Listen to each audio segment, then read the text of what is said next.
Hi friends, வணக்கம். Welcome to தனா சமையல். இன்றைக்கி நம்ம கிச்சனில் பார்க்க போகிற ரெசிபி புதினா சட்னி.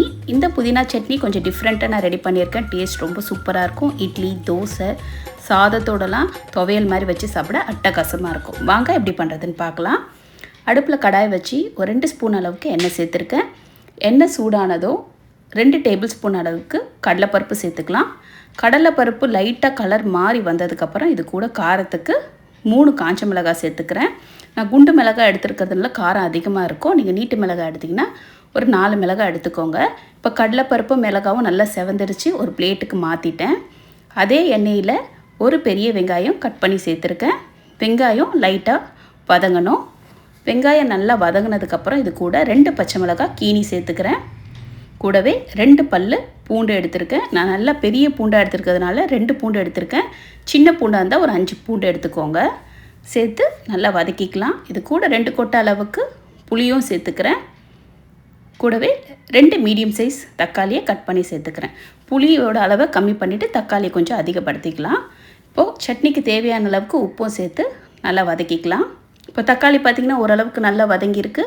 இது கூட கழுவி வச்சுருக்க 2 கைப்பிடி அளவுக்கு புதினா இலை சேர்த்துக்கிறேன். புதினா சேர்த்து அதிக நேரம் நீங்கள் வதக்க வேண்டாம், கலர் சேஞ்ச் ஆகிடும். அதனால் புதினா சேர்த்து 2 வதக்கி ஸ்டவ் ஆஃப் பண்ணி இதை ஆற வச்சுக்கலாம். இப்போது ஒரு மிக்ஸி ஜாரில் வறுத்து வச்சுருக்க கடலைப்பருப்பும் காஞ்ச மிளகாவும் சேர்த்துட்டு இது கூட 1/2 கப் அளவுக்கு தேங்காய் துருவல் சேர்த்து நல்லா இந்த அளவுக்கு அரைச்சி எடுத்துக்கலாம். இப்போ இது அரைச்சது கூடவே நம்ம ஆற வச்சுருந்த வெங்காய, தக்காளி, புதினாவை இதோடு சேர்த்து நம்ம நல்லா அரைச்சிக்கலாம். வேணுன்னா கொஞ்சமாக தண்ணி விட்டு இந்த பதத்துக்கு அரைச்சிக்கோங்க. ரொம்ப நைஸாக அரைக்க வேணாம். இது இருக்கட்டும். இப்போ தாளிப்புக்கு அடுப்பில் கடாய் வச்சுருக்கேன்.